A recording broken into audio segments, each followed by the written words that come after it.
搞什么？摄像啊，你刚那段演的真不错。合着这都是假的呗？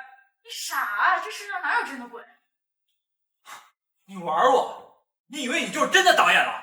我说过，这一切按照我的方法来，愿意干就干，不愿意干我不愿意。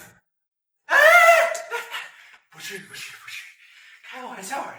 咱们这效果不是挺好的吗？哪儿长群呀，这么敬业。要我说，可以把这妆发呀，还有服装啊，都给脱了，多累呀！